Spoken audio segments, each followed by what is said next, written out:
Hello, friends and fellow seekers. Welcome back to the Law of One Spiritual Advice Podcast. My name is El, and I return to speak of some Law of One topics and share with you some stories of my life and opinions for you. So, today we should have an interesting one, so stay tuned. I feel very passionate about about this one today. It's not hard to come up with topics, which always means that it's generally a bit more magic in the podcast, hopefully. So we're going to be talking about, let's say, the mechanics of choice, but more specifically, polarized choice. So what is a polarized choice? We're also going to be talk about how when you make a choice, you will be offered its polar opposite. And also, in that form, it will be offered in the form of temptation. And we're going to talk about how distortions within ourselves can only be maybe magnified. They can't necessarily be new ones created. And we're going to talk about some common temptations that, a lot of people experience. And, how does it also physically happen? How are these temptations, actually take place? And then going to tie that all into shadow work for obvious reasons. So without further ado, we will start with a quote from Ra, and this is going to be from the Law of One material. You can get it at theoneinfinitecreator.com. That's my website, and I have links to the LL Research material who provides us all of this for free. So Ra states in session 72.7, that which is intended has as much intensity of attraction to the polar opposite as the intensity of the intention or desire. Thus, those whose desires are shallow or transitory experience only ephemeral configurations of what might be called the magical circumstance. There is a turning point, a fulcrum, which swings as a mind-body-spirit complex tunes its will to service. If this will and desire is for service to others, the corresponding polarity will be activated. And that's all I want to include there. I guess they also stated just before that, they say the law of confusion or free will is utterly important in the workings of the infinite creation. And then they go into that which is intended has as much intensity of attraction to the polar opposite as the intensity of the intention or desire. So what does that mean exactly, right? Well, to me, what that means is basically as you understand that we are in the density of choice, which is to, the choice to serve the self or to serve others, which includes seeing others as the self, you are making a polarized choice, which basically means to make a purposeful, intentful choice to either serve the self, exclusively, or to, serve the self and others as if you were one. So a polarized choice would be, making that choice over and over again in the moment in a consistent manner. To me, that's what polarization is. It's making a consistent choice, a persistent choice. But when you make those persistent choices, especially when they come from like a moral place within you, you know that this is a moral choice that you're making today. It's not just a surface choice. It's a deep choice that you've gone in and thought about, and it's important and it's going to sort of make a difference in your life, let's say. Well, anytime that you make a choice like that, the nature of this third density illusion creation is that you will be offered its polar opposite. And the way I see this is basically that the universe is saying, okay, sure, you want to make a choice. You're making a choice to serve others. Well, what is a choice without true choice? So here you are, my friend, you want to make a choice to serve others. Well, here is a opportunity to serve yourself. And not only that, it's going to be a very tempting opportunity. It's not necessarily always easy. It's going to be something that is quite relevant to you in terms of being just very tempting. Like it's almost catered to you, right? So the universe sets up this opportunity for you to basically say, okay, sure, you said you wanted to serve others. Well, you can say that all you want, but in the face of a service to self temptation, can you still make that choice? And to me, that is a huge part of seeking and just also understanding your daily experience. Like anytime you go within and make that deep choice, you need to pay attention in the coming days and weeks and honestly even almost immediate moments. You can have that choice pop up in your day and it's going to be a lot, I suppose, easier to make that choice if you understand the mechanics of the creation, and that it be a lot easier to understand what's going on and make that choice if you understand that it is truly this sort of anomaly of the creation giving you, creating this opportunity for you to serve the self. It's so then, sometimes people think, well, I'm just going to work with everything that comes my way. But the thing is that when you're making these polarized choices to serve others, you're going to be tempted to serve the self. And, it's like you become a power source, and as you are that power source, it's like a light source, right? And the somewhat negative entities of this world, the service to self, people see that as a power source that needs to be controlled. And so as you become that light of service to others, there's almost a better chance that you're going to be offered more service to self temptations. So, what are some common temptations, some common themes, if you will? In session 18.25, they ask Ra that. So, they ask Ra, the questioner says, can you tell me specifically what allowed the most serious of these inroads to be made by the Orion group, meaning like the negative group and, inroads into our planet and the service to self polarization? And Ra answers, I am Ra. This will be the final question. Specifically, those who are strong, intelligent, etc., have a temptation to feel different from those who are less intelligent and less strong. This is a distorted perception of oneness with other selves. It allowed the Orion group to form the concept of the Holy War, as you may call it. This is a seriously distorted perception. There were many of these wars of a destructive nature. End of quote. So the temptations, they're often just basically, to give it a general thing, is just to say they're ego temptations, ego distortions. So if you're strong or intelligent, you're going to be offered the temptation to see others as less than you. When, it's stated here that is a distorted perception. Everybody is metaphysical equals. You may be physically stronger, more intelligent than others, but you need to, I suppose, just respect them as an entity of oneness, which is still too general. How do I really mean that? Well, I mean it like, suppose when you interact with somebody, you go into that interaction not just attempting to teach. As they state, you teach, learn, or you learn, teach, right? You go into an interaction, you may be strong and intelligent and have a lot of wisdom to teach another self. And, if you go in there from a sense of being elite, a sense of me being better than you, then you're going to be coming into that interaction very distorted in that you won't see opportunities to learn from them, right? To teach is to learn, teach, and to learn is to teach, learn. It's almost as if as the teacher interacts with the other self has something to teach you as well. Like it's not always a one-way street, right? So there's a temptation is to be like, oh, I am, elite in terms of I have this spiritual knowledge, I have this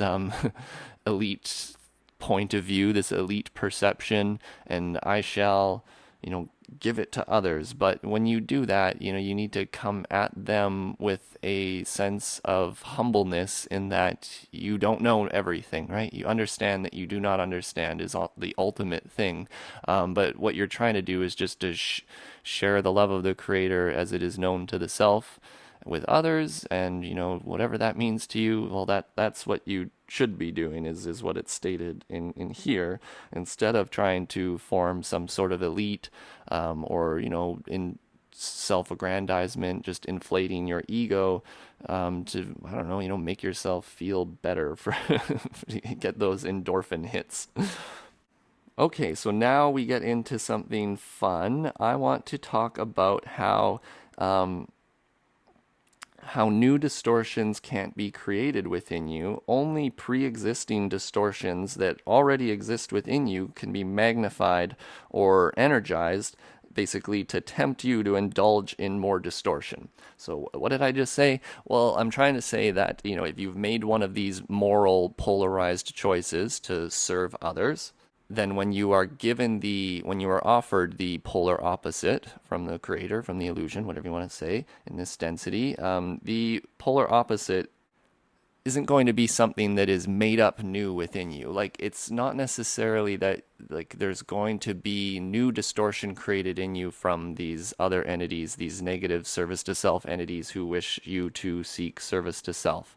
They're not going to come at you with something completely new and alien to you that is going to be like a choice for you to indulge in. It's usually something that already exists within you. It's something that you already partially agree with, or it's like you're not very clear in your choice about this thing, and they see this opportunity, this weakness, this inroad for you, and they offer through temptation. And why temptation? And why does it have to be the word temptation?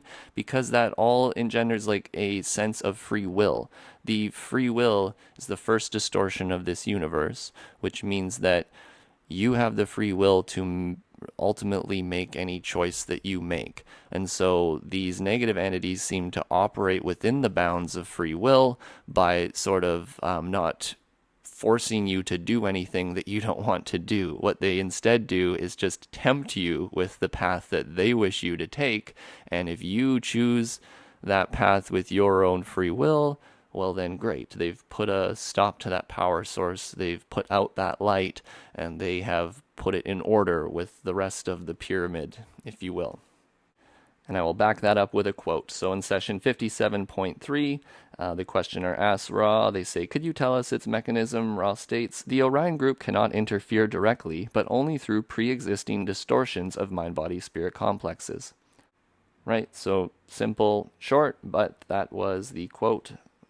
I don't need to discuss that part again, but I would like then to give you maybe just a few examples, right? It's easy to sometimes talk about these things philosophically, and maybe it's a little harder for you to be like, what are you actually talking about? So I'll just give you a few examples from my life.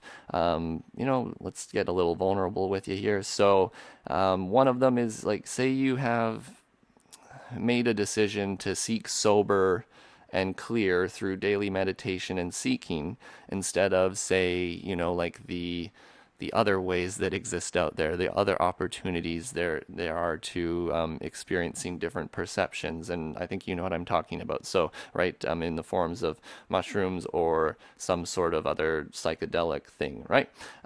Okay, so I at one point had made that choice. I said, I don't necessarily want to have something come from outside of me, which influences me and my perception. I kind of want to seek within and seek purely and increase my will to the point where I am seeking service to others and magic, if you will, in a clear, pure manner. And honestly, I just mean in a sober manner, right? Like without sort of like any kind of psychedelic experience, which is, whenever you talk to spiritual people in this sort of department, I'm not against that at all, right? Like all paths lead to the one. You may choose the many tools that are offered to you to widen your perception. But anyways, my point of sharing this with you was that I had made a personal decision that I wanted to seek in a sort of sober and clear way. So then what happens in the coming day or weeks?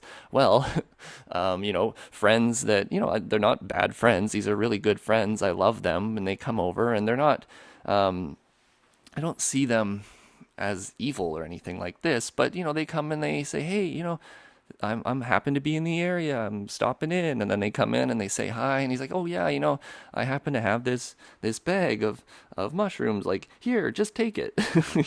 I don't want it, or I don't need it, or I've got lots, and I just want you to have this." Or like, and this has literally happened to me like multiple times, where even at one point I was contemplating, like, did I want to try I've never tried LSD, right? And I was like thinking to myself, would I ever want to actually try it? Like it is tempting, because it's sort of like an easy key to open up the third eye and experience infinity for a moment and then hopefully be able to integrate that moment. But the way I understand it from the law of one material is that sometimes you can open that door and you're not ready for it.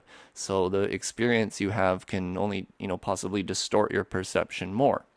And when I was contemplating all of this stuff, right, like that one friend again came by and he offered me like literally that thing. He's like, oh, I just happen to have this little thing.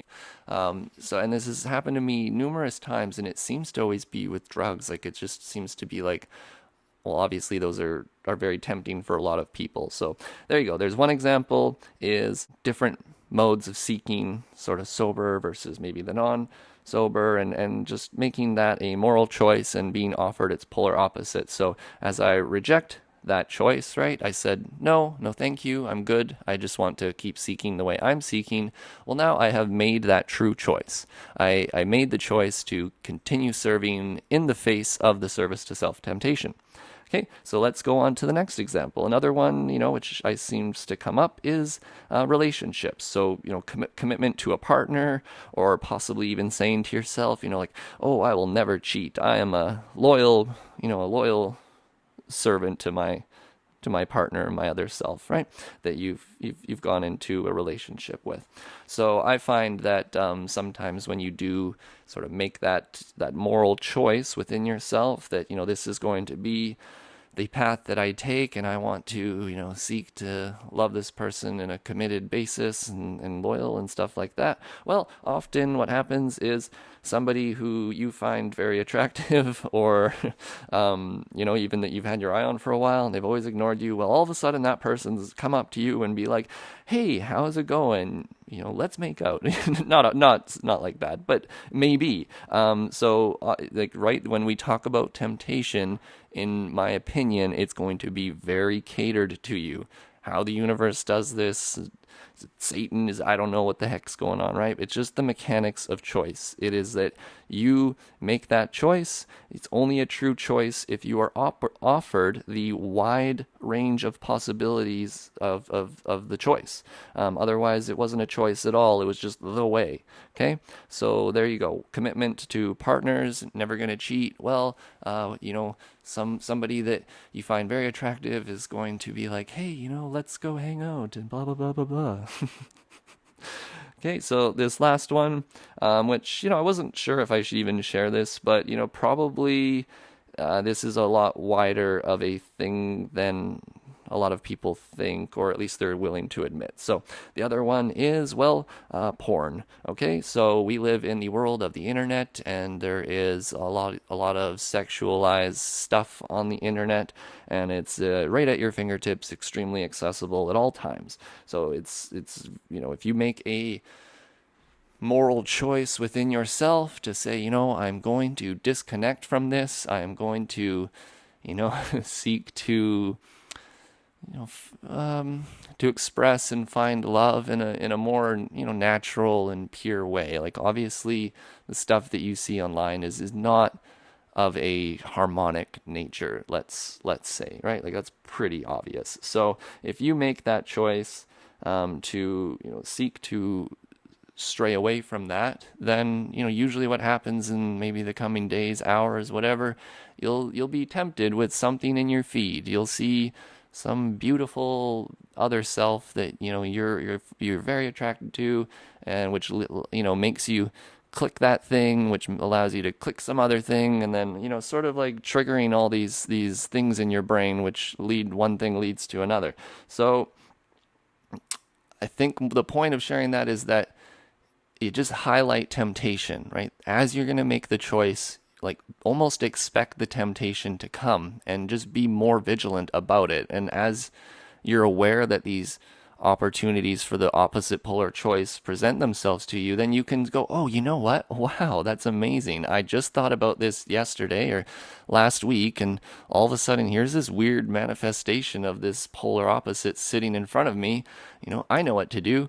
I need to reject that choice, and I need to keep seeking, the service to others path, which I seek to share with others, and I seek to go down. Oh yes, and I forgot to add in another common temptation. So, another common temptation from session 62.23, they talk about specific info and aggrandizement of self and the flowering of your organization in some sort of social or fiscal financial way, basically. So, 62.23, the questioner asks, isn't this unusual that a fifth density then would bother to do this rather than sending a fourth density servant, shall I say, to offer temptations? They're basically saying. Ra asks, this is correct. Nearly all positive channels and groups may be lessened in their positivity or rendered quite useless by what we may call the temptations offered by fourth density negative thought forms. They may suggest many distortions towards specific information, towards the aggrandizement of self, towards the flowering of the organization in some political, social, or fiscal way. These distortions remove the focus from the one infinite source of love and light of which we are all messengers, humble and knowing that we, of ourselves, are but the tiniest portion of the Creator, a small part of a magnificent entirety of infinite intelligence. End of quote. So with this one, I would like to highlight that they are speaking about a temptation in the form of specific information. And don't let that just go over your head, because that to me is actually really important. Any time in this material the questioner asks them about spaceships and what they look like and how they run, etc., something physical, Ra always sort of corrects them and states that, look, that is specific information. We are here to share, the love and light of the Creator as it is known to us. We're not here to tell you about little technical gadgets. So, you got to take that even a step further, and I would take that a step further in the realms of conspiracy.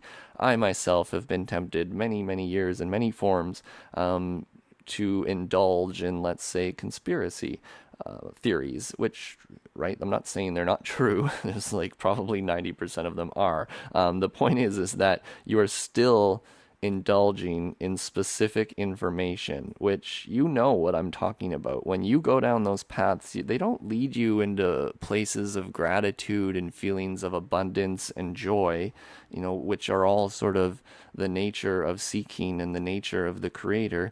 They lead you into contraction, into fear, into that's basic contraction and fear, right? And that is why. It's because they're distorting you towards specific information, which might even, then you are so into this specific information that you then are alienating yourself from others, etc., etc. It's just that as you get so specific in your seeking, you are basically having a very narrow vision, a very narrow form of seeking, in which case you're not going to see the unity of all things as easy as if you had a wider perception of them.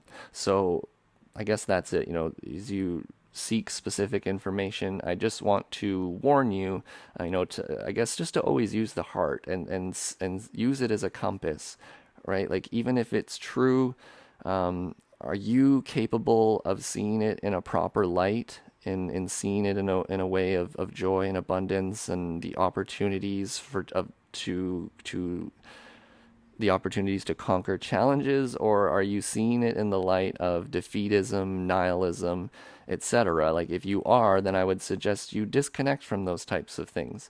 If you think that you are grounded enough to sort of dive into the realm of specific information and conspiracies like that, where you can read it and still keep that balance and that sense of connection with the Creator, then I don't see a big problem in it, because you're not necessarily putting the magnifying glass on it so hard as to lose focus from the truth, which is the truth of love and seeking and sharing the love of the Creator as is known to the self. And they also state here, of course, aggrandizement of self, which is obvious, right? Just holding you up on the pedestal of other people, as some sort of spiritual guru or whatever, some sort of boss, etc. That's aggrandizement of self. And then they state towards the flowering of the organization in some political, social, or fiscal way. So say you're part of some organization that has a lot of meaning to your heart. You may be offered temptation in the form of sort of off-putting your morals and your values for the sake of the growth of your organization in either a political, social, or material, money type of way. So, these are fair warnings for all of you who are polarized in your seeking, who are listening to this and wish to serve others. These types of temptations would probably come up quite often. And I guess what comes to mind is that, funny enough, the more that you are tempted, the more that it sometimes becomes easier, because they say that seeking isn't just a circle of experience going around and around and around again. It's more of an upward spiral.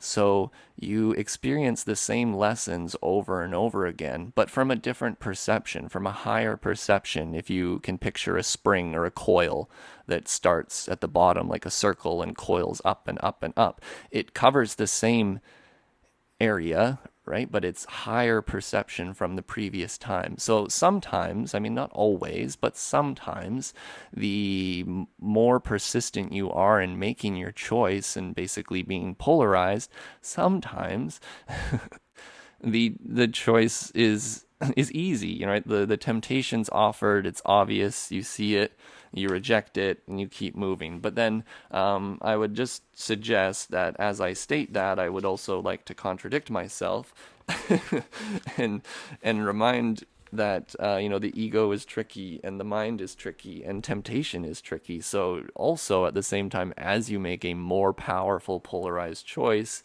there is the potential for you to be tricked by your own self, which is why shadow work is so necessary. But before we go into that, I just wanted to share with you from session 68.16, how does this temptation sort of physically happen? Like, how does it work with all these negative entities, blah, blah, blah, blah, blah, which I'll remind you doesn't really matter. That's almost like specific information. What really matters is that you understand you are unity of oneness, and everything that you see outside of you is really a perception of something within you. And so you seek to not project onto the world, but to accept and understand things better from your perception. But from session 68.16, they state here, the questioner asks, how does the fifth density entity go about this working? From the very start of his being alerted to the fact that we exist, how does this occur? Can you please trace the steps that involve himself in this, please?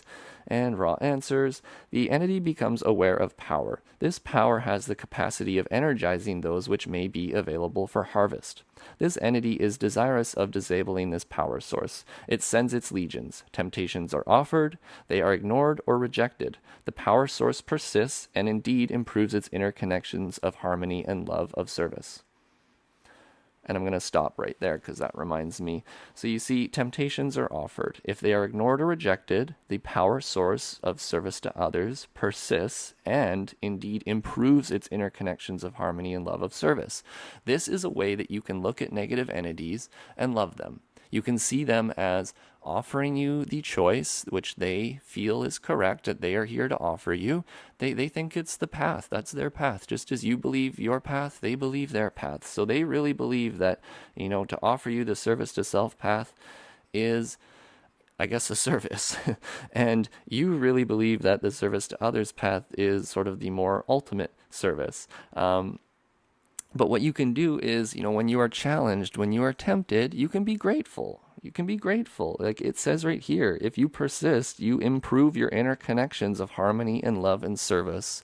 So the more challenges that come your way, the more gratitude you can sort of have that you are hopefully making progress in undistorting yourself, and that, the challenges that come your way, you are able to accept and love them to a degree that improves your interconnections of harmony and love of service.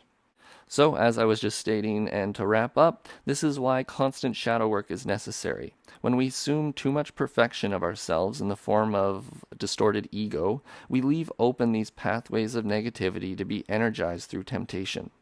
We need to constantly reflect and question our own BS. Any advice you give to others, make sure you are taking a sober look at yourself, and make sure you're not projecting your shadow onto others instead of working with self-acceptance.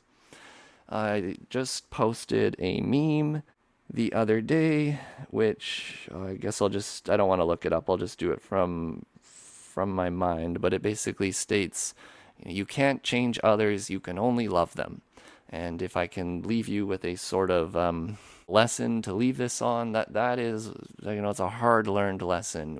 Even still in my path, it's just a constant lesson. I don't think this lesson will ever leave me, where you see other people and you attempt to help or just share with them, but are you attempting to change them, or are you attempting to accept and love them and allow them the free will to change at their pace? And it's easy to sometimes get lost in thinking that we're helping people when really we're trying to control them. So, I think that it is a high value if we can take note that to accept other selves and allow us to see them as infinite worthy beings of the creation, and respecting their free will to seek at their own pace, and just work on loving them to the best of our ability, then I think those are all sort of things you can do to safeguard yourself against these temptations, against these service to self temptations. And, just always make sure that any wisdom that you are giving is softened with the preceding chakra from the heart. Wisdom is not wisdom if it is not softened with the compassion of the heart, love and understanding, and then wisdom. You can't have wisdom without love, or it's not wisdom. So, my friends, I think that is a good enough rant for today. It looks like I have gone on quite some time. So, if you enjoyed this podcast, please give it a like, leave me a comment, make sure you subscribe to the channel if you would like to see future ones. If you find value in this, I would always appreciate if you could jump on my Patreon.